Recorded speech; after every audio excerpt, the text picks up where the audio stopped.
तमाम किस्म की तारीफ़ात अल्लाह वहदहु ला शरीक मालिक अर्ज़ व समा खालिक कायनात के लिए हैं, और बेशुमार दुरूद व सलाम हो पैगम्बर बहरोबर शाफ़ी रोज़ जज़ा हज़रत मोहम्मद मुस्तफ़ा सल्लल्लाहु अलैहि व आलिहि वसल्लम की ज़ात पर, जिनके ज़रिए अल्लाह ने अहले कायनात की हिदायत और रहनुमाई का बंदोबस्त फरमाया। 27वें सिपारे की तफसीर का ख़ुलासा आज आपके सामने इंशाअल्लाह पेश किया जाएगा। सैयदना लूत अलैहिस्सलातु वस्सलाम की कौम का तज़किरा है, और उनका तज़किरा इस अंदाज़ में है कि ये हम जिन्स परस्ती में मुलव्विस हो चुके थे। जो अल्लाह रब्बुल इज़्ज़त ने फ़ितरत बनाई है, उस फ़ितरत को छोड़ के ये गैर फ़ितरी अमल में मशगूल हो गए थे, और जो ख़वातीन थीं, लड़कियां थीं, औरतें थीं, उनको छोड़कर ये लड़कों के साथ अपने ताल्लुक़ात को कायम करते थे। तो फरमाया कि हमने पूरी ज़मीन को उलट दिया और उस कौम को हमने भगा भगा के तबाह और बर्बाद कर दिया, इनको मार दिया। फ़मा वजदना फ़ीहा गैर बैत मिनल मुस्लिमीन, फरमाया कि उस कौम में सिर्फ़ और सिर्फ उस आबादी में एक घर था जो लूत अलैहिस्सलातु वस्सलाम की दावत पे ईमान लाया था, मुसलमान हुए थे। और मुफस्सिरीन इकराम फरमाते हैं कि वो एक घर भी सैयदना लूत अलैहिस्सलातु वस्सलाम के अहल व अयाल का ही था। इसके अलावा किसी ने भी सैयदना लूत अलैहिस्सलातु वस्सलाम की इस बात को, दावत को तस्लीम नहीं किया था। फ़फ़िर्रु इलल्लाह, अल्लाह कहता है कि मेरी तरफ दौड़ो, इन्नी लकुम मिन्हु नज़ीरुम मुबीन, और मुझ ही से डरने वाले बनो। अगर इस दुनिया में इंसान किसी शख्स से डरता है या किसी भी चीज़ से डरता है तो उससे डर के पीछे भागता है, उससे डर के भाग जाता है। लेकिन फरमाया कि तुम अल्लाह से जब डरोगे और अल्लाह का खौफ अपने सीने में बिठाओगे तो तुम उसकी तरफ दौड़ोगे। जब तुम दुनिया में किसी चीज से डरते हो तो उसके मुखालिफ सिमत भाग जाते हो, लेकिन जब तुम अल्लाह से डरने वाले होगे तो फ़फ़िर्रु इलल्लाह, फरमाया तुम अल्लाह की तरफ दौड़ने वाले बन जाओगे। तो अल्लाह रब्बुल इज़्ज़त की तरफ दौड़ो। फिर अल्लाह फरमाता है वमा खलक़तुल जिन्न वल इंसा इल्ला लियाबुदून, कि जिन और इंस को मैंने अपनी इबादत के लिए इस दुनिया में पैदा किया है। मुफस्सिरीन किराम फरमाते हैं कि लोगों, अल्लाह ने ये सारी कायनात हमारे लिए पैदा की है। इस कायनात का हर निजाम हमारे लिए है। इस कायनात में जो भी फल फूल पैदा हो रहे हैं हमारे लिए, मुख्तलिफ रंग और जायके के हैं वो भी हमारे लिए। सब कुछ फरमाया इस कायनात की हर शय अल्लाह ने तुम्हारे लिए पैदा की है, लेकिन अल्लाह रब्बुल इज़्ज़त ने तुम्हें अपनी इबादत के लिए पैदा किया है। तो उस चीजों से फायदा उठाओ, उन चीजों से, वसाइल से अपने मामलात को सुधारो, लेकिन ये याद रखो कि इन चीजों का इस्तेमाल करने के बाद इबादत तुम्हें सिर्फ उसी अल्लाह की करनी है। तो पूरी कायनात तुम्हारे लिए बनाई गई है, पूरी कायनात के निजाम को मुसख्खर तुम्हारे लिए किया गया है, लेकिन तुम्हें हमने अपनी इबादत के लिए पैदा किया है, तो हमारी इबादत करो। उसके बाद सूरह तूर शुरू होती है 27वें सिपारे में, और अल्लाह रब्बुल इज़्ज़त फरमाता है वल्लज़ीना आमनू, वो लोग जो हमारे ऊपर ईमान लाए, वत्तबातहुम, और जिन्होंने हमारी इत्तिबा की, जिन्होंने हमारी पैरवी की, ज़ुर्रियतुहुम बि ईमान, बात को समझिएगा, फरमाया कि जिन्होंने हमारी दावत पे लब्बैक कहा और जिन्होंने अल्लाह के नबी की पैरवी की, वो लोग कल जन्नत में, फरमाया कि हाई क्लास में होंगे, हाई क्लास में, लोअर में नहीं होंगे, अपर क्लास में होंगे। फरमाया कि वो लोग तो अपर क्लास में होंगे, लेकिन उनकी ज़ुर्रियत भी होगी, उनकी औलादें भी होंगी कि जो थोड़ी लो क्लास में होगी।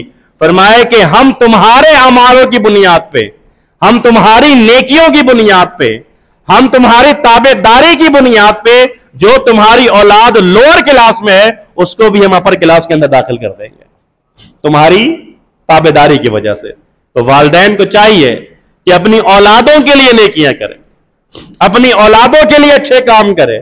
तो अल्लाह कहता है अगर तुमने अपनी औलादों के लिए अच्छे काम किए होंगे तो हम तुम्हें हाई क्लास देंगे, लेकिन तुम्हारी औलादों के काम थोड़े बेहतर नहीं होंगे, वो लोअर क्लास में होंगे, लेकिन तुम्हारी वजह से हम उस लोअर क्लास को तब्दील करके तुम्हारे साथ ही उनको हाई क्लास जन्नतों के अंदर दाखिल कर देंगे।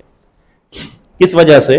तुम्हारी वजह से। तो वालिदैन को चाहिए, माँ बाप को चाहिए कि वो अपने बच्चों के लिए नेकियों के काम करें। उसके बाद अल्लाह रब्बुल इज्जत ने इरशाद फरमाया कि वमददनाहुम बिफाकिहतुम वलहमि मिम्मा यश्तहून। अरे जो इश्तिहा है, जो भूख है, फलों की भूख है, फल हाजिर हो जाएंगे जन्नत के अंदर। गोश्त खाने की भूख है, फरमाया गोश्त तुम्हारे सामने हाजिर कर दिया जाएगा। कोई लघु बात, कोई फजूल बात, कोई बेहुदा बात जन्नतों के अंदर नहीं होगी, उस बागात के अंदर नहीं होगी। ये आराम से आब खोरे छलकते हुए, खूबसूरत कालीन कारपेट पे बैठे हुए, बेहतरीन ग़िज़ा अल्लाह रब्बुल आलमीन की नेमतें इस्तेमाल कर रहे होंगे और कहेंगे क्या? इन्ना कुन्ना मिन क़ब्लु नदउहु। फरमाया ये सब कुछ पता है हमें क्यों मिला है? क्योंकि हम अपनी रब को पुकारा करते थे और उससे दुआएं किया करते थे। दुआ इतनी प्यारी चीज है कि जन्नतों में भी जन्नती लोग इस दुआ को याद कर रहे होंगे। या निदा कर लगाया करते थे, हम अल्लाह को आवाजें लगाया करते थे, हम अल्लाह के सामने रोया करते थे। पता है ये फल जो हमें मिला है, ये समरात जो मिले हैं, किसकी वजह से मिले हैं? कि हम दुनिया में अल्लाह से दुआएं किया करते थे। तो खूब अल्लाह रब्बुल इज्जत से दुआएं करनी चाहिए।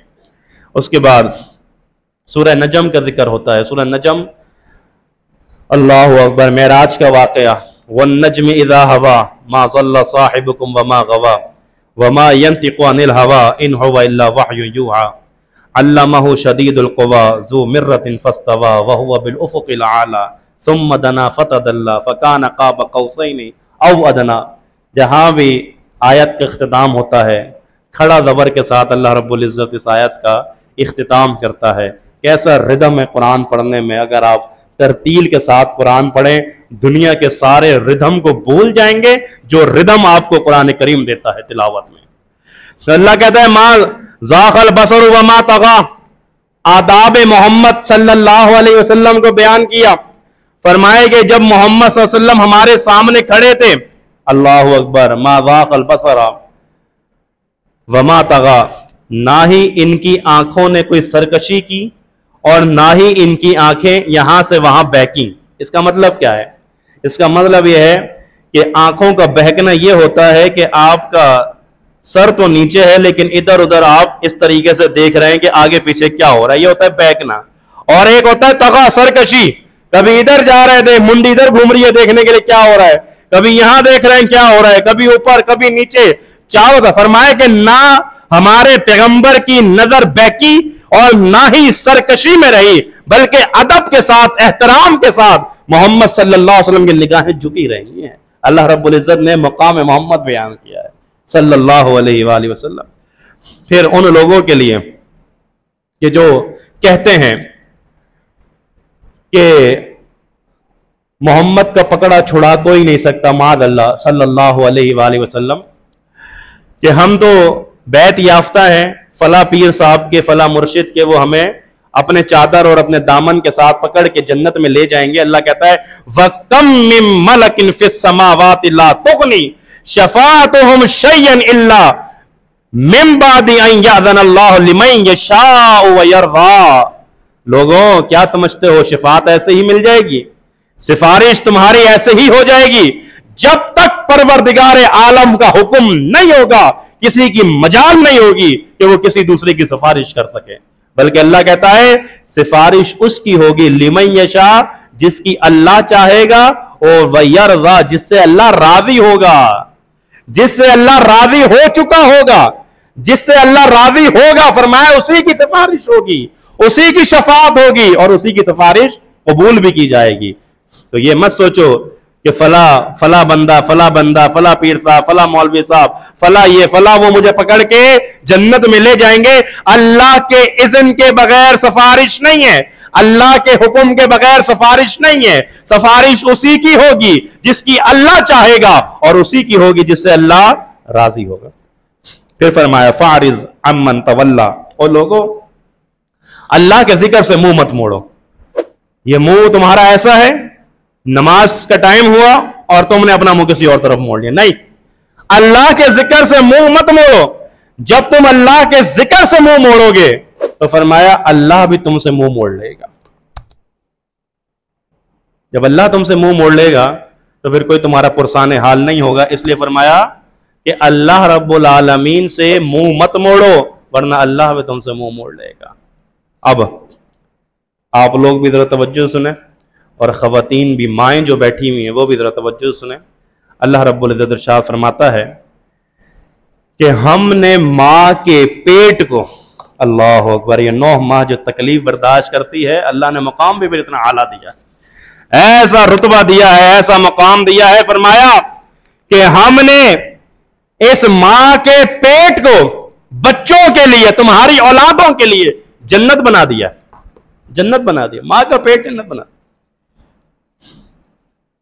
मिसाल से समझिए क्या मतलब है इसका।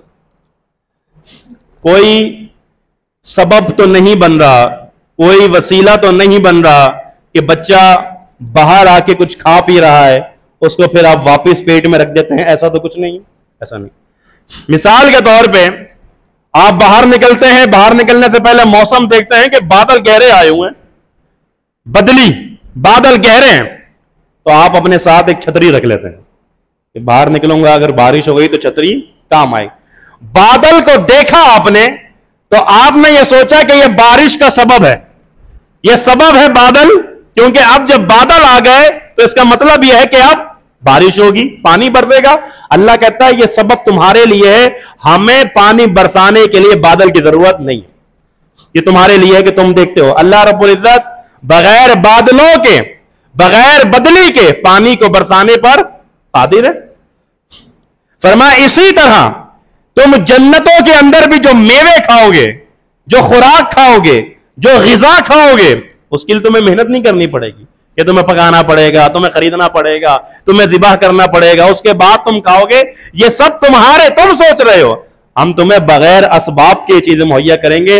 फरमाया हमने मां के पेट को जन्नत इसीलिए कहा है कि हम यहां पर बगैर असबाब के तुम्हारी औलादों को पालते हैं, उन्हें फल खिलाते हैं, उन्हें रिस्क खिलाते हैं, उन्हें पानी पहुंचाते हैं, उन्हें ग़िज़ा देते हैं, उन्हें सेहतमंद रखते हैं, उन्हें जानदार रखते हैं, उन्हें सांसों के साथ तुम्हारे हवाले करते हैं। हम इसलिए कह रहे हैं कि हम बगैर असबाब के ये सारे काम करते हैं। तो मुफस्सिर फरमाते हैं लोगों अपने इल्म पे घमंड ना करना, अपने हुस्न पे घमंड ना करना, अपने वकार पे घमंड ना करना, अपनी इज्जत पे घमंड ना करना, अपने इख्तिदार पे घमंड ना करना, क्योंकि तुम 9 माह तक ऐसे रहे हो कि तुम्हारा कोई पुरसाने हाल नहीं था। तुम्हें सिर्फ और सिर्फ अगर कोई देखने वाली हस्ती थी तो वो रब्बुल आलमीन था, ना तुम्हारी मां, ना तुम्हारा बाप, ना डॉक्टर, ना सर्जन, ना नर्स, ना कोई साइंटिस्ट, कोई नहीं था। तुम्हें जो पाल रहा था और इस कायनात में ला रहा था वो अल्लाह रब्बुल इज्जत है। इसलिए घमंड बिल्कुल ना करना अपने ऊपर, फख्र बिल्कुल नहीं करना अपने हुस्न जमाल, अपने माल और दौलत पे। फिर उसके बाद अल्लाह ने कहा कि वल्लैसा लिल इंसान इल्ला मा सा, इंसान के लिए वही सब कुछ है जिसके लिए वो मेहनत करता है।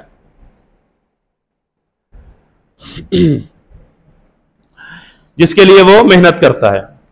व इन्ना इला रब्बिकल मुंतहा, और तुम्हारा जो टर्मिनस है, जो तुम्हारा आखिरी स्टॉप है, अड्डा है, वो क्या है? फरमाया वो तुम्हारे रब की अदालत है। तुम अपने रब के पास पहुंचोगे, तुम्हारी जिंदगी की रेलगाड़ी का आखिरी सफर यही है। वह अन्ना इला रब्बिकल मुंतहा, फरमाया तुम्हारी इंतहा, तुम्हारा आखिरी जो अड्डा है, तुम्हारा जो आखिरी बस स्टॉप है, तुम्हारी इस जिंदगी की रेलगाड़ी का जो आखिरी स्टेशन है वो तुम्हारे रब के पास है।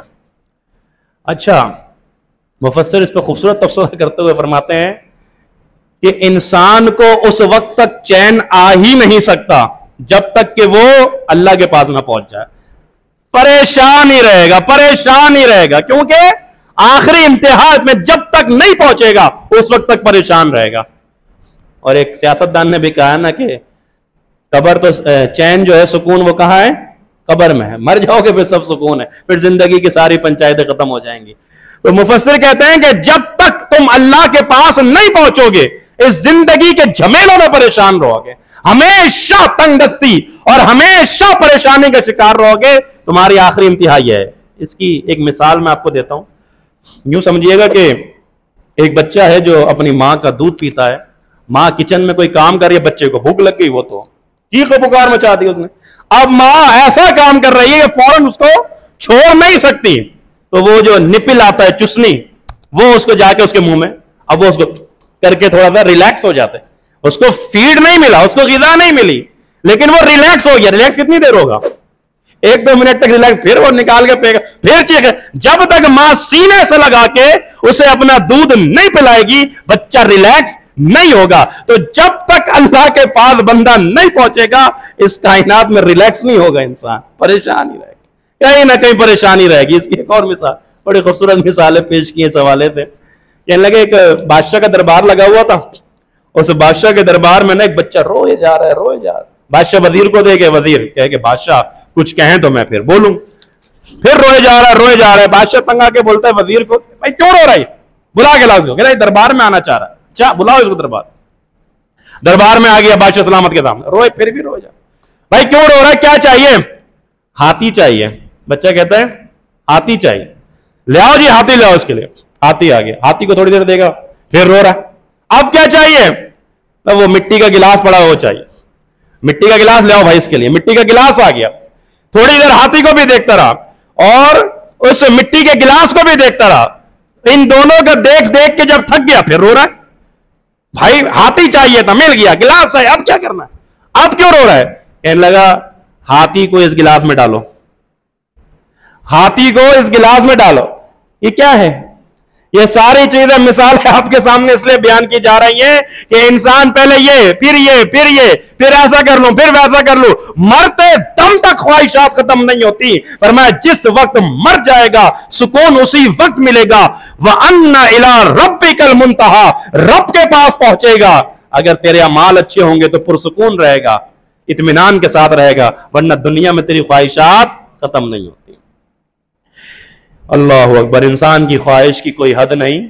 2 गज जमीन चाहिए, 2 गज कफन के बाद। कफन भी मिल गया, अब उसके बाद जमीन भी चाहिए। ख्वाहिशात खत्म नहीं हो, मरते दम तक ख्वाहिशात खत्म नहीं होती। पर मैं अल्लाह के पास पहुंचेगा फिर इसकी ख्वाहिशात खत्म हो जाएंगी। अल्लाह अकबर। तो जब अल्लाह के पास पहुंचे तो ऐसे पहुंचे कि अल्लाह रब्बुल इज्जत के सामने हम पुरसुकून हों और अल्लाह अपनी रहमत के साथ हमें जन्नतों के अंदर दाखिल फरमा दें। फिर अल्लाह रब्बुल इज्जत फरमाता है कि कल क़यामत के दिन जब सूर फूका जाएगा तो कुछ लोग ऐसे उठेंगे और ऐसे कब्रों से बिखरे हुए होंगे, जैसे तुम टिड्डियों को देखते हो ना, टिड्डियां बिखरी हुई होती हैं, ऐसे हो जाएंगे, ऐसे होंगे। या वो पतंगे जो होते हैं, वो छोटे छोटे जो पतंगे होते हैं, फरमा इनके जैसे ये मुर्दार ऐसे उठेंगे। अल्लाह अकबर। घर का जिक्र नहीं किया अल्लाह ने किसी चूंटी का जिक्र नहीं किया, किसी मक्खी का जिक्र नहीं किया कि इस तरह, बल्कि जिक्र किया टिड्डियों का, पतंगों का। फरमाया क्यों किया? अल्लाह चूंटी का जिक्र करता है तो चूंटियां बिल बनाती हैं, मक्खियां छत्ते में भी रहती हैं, लेकिन ये जो टिड्डियां होते हैं और ये जो पतंगे होते हैं, इनका कोई घर नहीं होता, इनका कोई बिल, कोई सुराख नहीं होता। फरमाया इस तरह ये बिखरे हुए होंगे, अल्लाह महफूज फरमाए। फिर उसके बाद अल्लाह फरमाता है कि वलक़द यस्सरनल कुरान लिज़्ज़िक्रि फ़हल मिन मुद्दक्किर। लोगों, हमने कुरान को सीखने के लिए, समझने के लिए आसान बना दिया है, तो कोई है जो समझे? कोई है जो इसको समझे, कुरान को नसीहत हासिल करे? अब आपको आसानी के साथ, मैं बड़े मिसालों के साथ पूरे रमजान आपको कुरान समझा रहा हूं, समझ में आ रही है बातें ना? आसान है ना कुरान?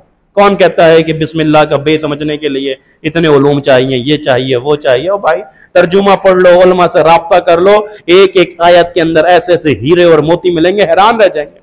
बल्कि आसानी के साथ जो इल्म आप तक कन्वर्ट कर दे, उलमाए कराम फरमाते हैं, बल्कि मुफस्सिर का तबसरा है इस आयत पे कि जो आसानी बासानी आपके जहनों में अपना इल्म कन्वर्ट कर दे, लोग उस आलिम से मोहब्बत करते हैं, उस खतीब से मोहब्बत करते हैं, यार इसकी बात जल्दी समझ में आ जाती है, ये बात को आसानी से समझा सकता है, मुश्किल से मुश्किल बात मिसालें देके जहन में बिठा सकता है। ऐसे कितने हमारे उलमा हैं, मैं जिक्र करूंगा क्योंकि हमने जिनसे सीखा, फजीलत शेख हज़रत अल्लामा मौलाना प्रोफेसर इब्राहिम भट्टी हफिज़हुल्लाह, क्या अंदाज, अल्लाह उनको सेहत दे, तंदुरुस्ती दे, वो जो वक्त था उनका, और जब हमें ज़ौक़ और शौक था हम उनको सुनते थे, हम जो वो जो तकरीर चाहे 1 घंटे की करें या 1.5 घंटे, हमें याद हो जाती थी, हमें हिफ्ज़ हो जाती थी। मैं जब छोटा था, बैतुल मुकर्रम नाला स्टॉप मस्जिद, वहां इब्राहिम भट्टी हफिज़हुल्लाह की तकरीर सुन के एक नमाज में उन्होंने सुनाई, दूसरी नमाज में हमने बैठ के दोबारा वही तकरीर सुना दी, और लोगों ने हमारी हौसला अफजाई की, हौसला अफजाई की, तो आज अल्हम्दुलिल्लाह यहां बैठे हौसला अफजाई। तो वो आज भी हमें जब वक्त मिलता है और टाइम मिलता है और कहीं जुम्मा नहीं होता, तो खुश नसीबी है कि हम भागते हैं इधर रहमानी मस्जिद की तरफ, इस शेख साहब से दर्स सुनेंगे और इस्तिफादा करेंगे। अल्लाह उनकी उम्र में इजाफा फरमाए, अल्लाह उनको सेहत, बड़े आसान अंदाज से जहनों के अंदर बात अपनी डाल देते हैं और समझा देते हैं, हत्ता कि आप लोग भी गवाही देंगे कि शेख साहब का सुना हुआ दर्स याद हो जाता है, कितने प्यारे अंदाज से समझाते हैं। तो फरमाए कि कुरान भी आसान है, ये इल्म, यही तो इल्म है जो वो आपको समझाते हैं, यही तो इल्म है जो आप सीख रहे हैं, तो आसानी के साथ आपको समझाया जा रहा है, तो अल्लाह कह रहा है ये आसान है, तुम सीखोगे तो तुम्हारे लिए आसान है। अल्लाहु अकबर। दाऊद नहीं, सैयदना लूत अलैहिस्सलाम की कौम जिस फेल का शिकार हो गई थी ना, हम जिन्स परस्ती का, खतरनाक, उससे पहले शैतान के बारे में नहीं कहा जाता कि शैतान भी सोचता है कि ये इसके जहन में ख्याल आया कहां से, यानी अल्लाह ने कहा ये तुम हरकत कर रहे हो हम जिन्स परस्ती की, इससे पहले ये हरकत किसी ने कभी की नहीं कायनात में, तो शैतान भी बसा औकात हैरान हो जाता है, इससे पहले ये मेरे जहन में ख्याल क्यों नहीं आया जो ये लोग कर बैठे हैं, ऐसे ऐसे शैतान के पैरोकार हैं। तो अल्लाह कहता है ये जब इससे हम जिन परस्ती में मुलव्विस हो गए ना, तो हमने इनको अजाब तो दिया, लेकिन अजाब से पहले ना हमने इन्हें टॉर्चर किया, सजा देने से पहले हमने इनको टॉर्चर किया। पता है क्या किया? फरमाया कि फतमसना आयुनहुम, हमने इनकी आंखें फोड़ दी, हमने इनको अंधा कर दिया, इनको भगाने, दौड़ाने, बर्बाद करने से पहले हमने इनकी आंखों को फोड़ दिया, हमने इनकी आंखों को फोड़ा, इनको अंधा किया, फिर कहा भागो। कहां भागते हो? अब कहीं अजाब से हमारे भाग नहीं सकते, तुम्हें आंखें दी थी, तुम इन आंखों का गलत इस्तेमाल करके हम जिस परस्ती में मुलव्विस हो गए, भागो, अब कहां भागते हो? अब तुम अल्लाह के अजाब, अब अंधा है भागेगा कहां, नाबीना है कहां भागीदा, उधर ये डामाडोल करता, बिल आखिर अल्लाह का अजाब है और बर्बाद हो गया। पर मैं हमने इनको अजाब से पहले ये टॉर्चर दिया था। अल्लाह अकबर। उसके बाद अल्लाह अकबर, सूरह रहमान, कुरान करीम की अजीम सूरह करीमा, इसके लिए घंटों चाहिए कि आपके सामने तफसीर इसकी बयान होती है। सूरह रहमान, सूरह रहमान की एक अजीब बात यह है कि अल्लाह रब्बुल इज्जत ने 30 मकामात पे अपनी नेमत का जिक्र किया। फबी अय्यि आलाइ रब्बिकुमा तुकज़्ज़िबान, और जिन और इंस, अल्लाह की कौन कौन सी नेमतों को जुटलाओगे। मोहब्बत का अंदाज है, अल्लाह का प्यार का अंदाज। और सिर्फ 2 मकाम पर अजाब का जिक्र किया। मालूम हुआ अल्लाह रब्बुल इज्जत अपने बंदे के ऊपर इंतहाई शफीक और मेहरबान है। रहमत का जिक्र 30 मरतबा, अजाब का जिक्र सिर्फ 2 मरतबा। अल्लाह, ऐसे ऐसे अकीदे के बाप अल्लाह रब्बुल इज्जत ने इसमें खोल दिए हैं, आप हैरान हो जाएंगे। हम उससे कतई नजर बात को आगे बढ़ाते हैं। इसी सूरह रहमान में अल्लाह ने कहा वलिमन खाफ मकाम रब्बिही जन्नतान, हमसे डरने वालों के लिए अल्लाह ने कहा, जो हमसे डरते हैं हमने उनके लिए 2 जन्नतों को रखा है। जन्नतान, एक जन्नत नहीं, 2 जन्नतें हैं उनके लिए। और मुफस्सिर तफसीर करते हुए फरमाते हैं कि जब कभी तन्हाई में और खलवत में शैतान बहका दे गुनाह करने का, आप जहन बना लो, इस आयत को फौरन पढ़ लिया करो। वलिमन खाफ मकाम रब्बिही जन्नतान, जो अपने रब से डर गया तन्हाई में, अल्लाह रब्बुल इज्जत ने उसके लिए 2 जन्नतों को पाल रखा है। और फिर एक मुफस्सिर फरमाते हैं जिसको ये आयत याद हो, वलिमन खाफ मकाम रब्बिही जन्नतान, वो कभी तन्हाई में गुनाह नहीं करेगा। और दूसरा, अलम यालम बि अन्नल्लाह यरा फरमाया ये आयत अगर किसी को याद हो कि तुम जहां भी हो वो आंख देख रही है, पर्दे गिरा दो, खिड़कियां बंद कर दो, दरवाजे बंद कर दो, आंखें सारी बंद हो जाए। फरमाया एक आंख है जो तुझे देख रही है, अलम यअलम बिअन्नल्लाह यरा, क्या क्या गुमान करता है, अल्लाह तुझे नहीं देख रहा? अल्लाह तुझे देख रहा है। और एक तीसरी आयत, वमन यत्तकिल्लाह वयजअल लहू मखरजा। फरमाया तीन आयत को जिस बंदे को याद हो वो तन्हाई में गुनाह करने से बहुत डरता है। कि जो अल्लाह का खौफ इख्तियार करे, अल्लाह उसके लिए निकलने का रास्ता आसान कर देता है। अलम यअलम बिअन्नल्लाह यरा, क्या तुझे अल्लाह नहीं देख रहा? वलिमन खाफ मकाम रब्बिही जन्नतान, अल्लाह का खौफ इख्तियार कर, तुझे 2 जन्नतें मिलेंगी। फिर अल्लाह ने यहां पर अल्लाह अकबर हूरों का जिक्र किया है। फीहिन्ना कासिरातुत तर्फ लम यतमिसहुन्ना इंसुन क़ब्लहुम वला जान। अरे तुम्हें वो लड़कियां देंगे जन्नत में, वो औरतें देंगे कि लम यतमिसहुन्ना इंसुन क़ब्लहुम वला जान, कि उससे पहले, तुमसे पहले किसी जिन और किसी इंस ने उनको छुआ तक नहीं होगा। ऐसी अनटच, बिल्कुल अनटच। तुम किन के पीछे भाग रहे हो? तुम किन औरतों के पीछे भाग रहे हो? तुम किन लड़कियों के पीछे भाग रहे हो? फरमाया कि आओ हम तुम्हें देते हैं लम यतमिसहुन्ना इंसुन क़ब्लहुम वला जान। अगर तुम्हें अपनी ख्वाहिशात की तकमील करनी है, अल्लाह ने तुम्हारे लिए बीवियों को पैदा किया है।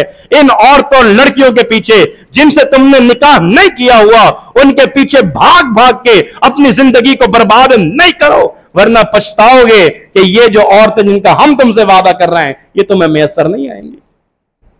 अब एक मसला ये भी है कि एक औरत है, उसकी एक शादी हुई, उसके शौहर का इंतकाल हो गया, उसने दूसरी की, किसी वजह से उससे भी अलहदगी हो गई, उसके बाद तीसरी भी की।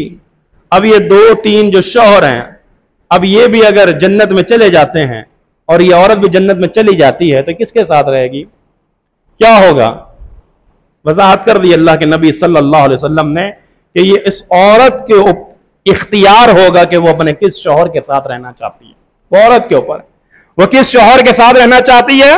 फरमाया ये इख्तियार हमने औरत को दे दिया, लेकिन तुम मर्दों के लिए हमने हूरें रखी हैं, और ऐसी हूरें हैं, ऐसी खूबसूरत हैं, ऐसी ज़ेबो ज़ीनत करती हैं कि उनके रुपट्टे का अगर एक धागा भी इस दुनिया में आ जाए, फरमाया वो एक धागा भी दुनिया और माफिया जो कुछ दुनिया में है उन सब से ज्यादा बढ़ चढ़ कर है।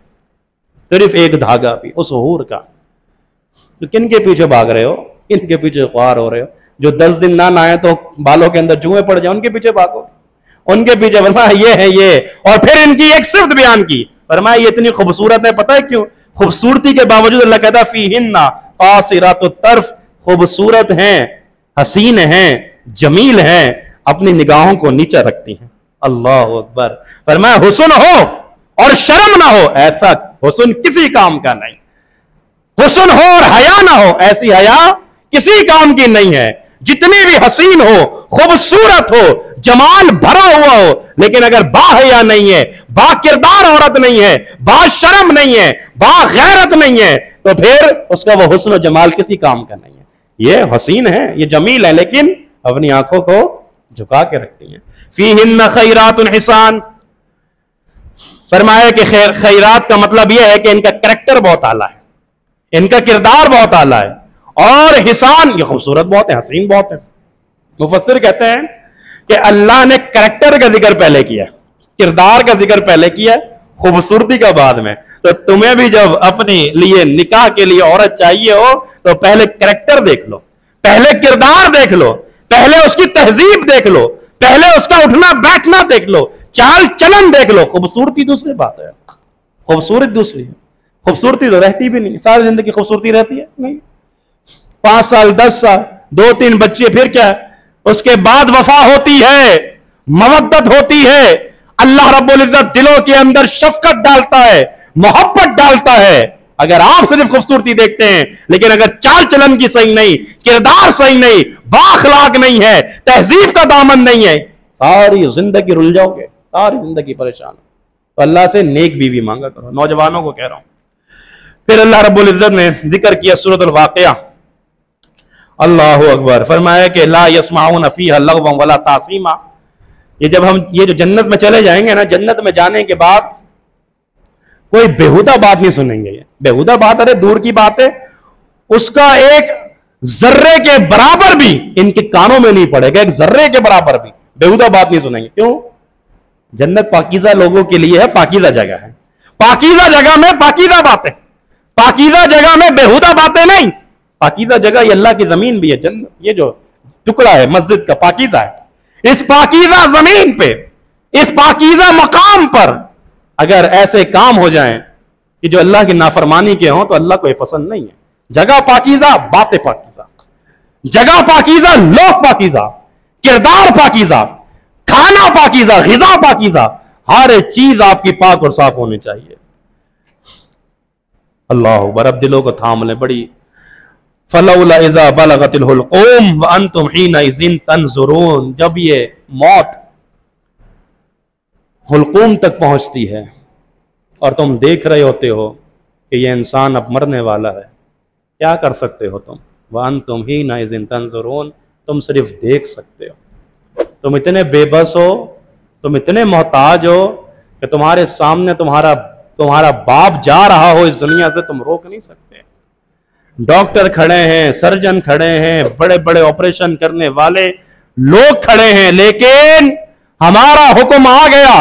अपनी आंखों से देख रहे हो जान निकल रही है, अपनी आंखों से देख रहे हो मां की, बाप की, औलादों की, हमसायों की, कराबतदारों की, रिश्तेदारों की, मोहब्बत करने वालों की रूहें निकल रही हैं। तुम सिर्फ देख सकते हो। तुम इतने बेबस हो, तुम इतने बेबस हो। तुम किस लिए गुरूर करते हो? तुम किस लिए घमंड करते हो? किस लिए इतराते हो? तुम इतने बेबस पैदा किए गए हो कि तुम दुनिया का सारी माल और दौलत भी लगा के उसको नहीं बचा सकते जिसके लिए मौत का फरिश्ता आ गया। तुम इतने बेबस हो। अल्लाह अकबर। उसके बाद अल्लाह रब्बुल इज्जत ने इरशाद फरमाया सूरह हदीद में कि मा असाब मिन मुसीबतिन फिल अर्ज़ वला अनफुसिकुम इल्ला फी किताब मिन क़ब्ल। लोगों, जो मुसीबत तुम्हारे ऊपर पहुंचती है ना, उस पर ज्यादा गमगीन नहीं हुआ करो, बल्कि ये मुसीबत अगर तुम तक पहुंची है तो ये लिखी जा चुकी थी। जब तुम्हें ये तय है, ये पता है कि ये चीज लिखी जा चुकी है, तो फिर उसमें परेशान होने की क्या बात है? फिर सब्र करो। और उसके बाद अल्लाह रब्बुल इज्जत ने एक मकाम पे इस बारे में भी फरमाया कि वही अल्लाह है जो तुम्हें रुलाता भी है, तुम्हें हंसाता भी है। अल्लाह ने पहले जिक्र किया हंसाने का, फिर जिक्र किया रुलाने का। हंसाना इसलिए कि जब तुम्हें नेमतें मिलती हैं तो तुम मुस्कुराते हो, लेकिन जब वो नेमतें छिन जाती हैं या परेशानी में मुब्तला हो जाते हो तो तुम रोते हो। मतलब ये कि अल्लाह ही हंसाता है, अल्लाह ही रुलाता है। नेमतें भी अल्लाह देता है, लेकिन जब नाफरमानी करते हो तो नेमतें छीनता भी अल्लाह है। तो इसलिए हर हाल में अल्लाह का शुक्र अदा किया करो कि अल्लाह ने इन नेमतों से सरफराज किया है। यकीनन नेमतें ता देर नहीं रहती, ता क़यामत नहीं रहती, लेकिन हम अगर शुक्र अदा करते रहेंगे तो वह हमारे साथ बिल्कुल रहेंगी। और फिर वो नेमतें जो हमेशा की नेमतें हैं, वो तो अल्लाह अकबर आखिरी स्टॉप है और हम सब ने वहीं जाना है। अल्लाह से दुआ है कि अल्लाह रब्बुल इज़्ज़त हमारा खात्मा ईमान पे फरमाए। अल्लाह हम सब को अमल करने की तौफीक अता फरमाए। अस्सलामु अलैकुम व रहमतुल्लाहि व बरकातुहू।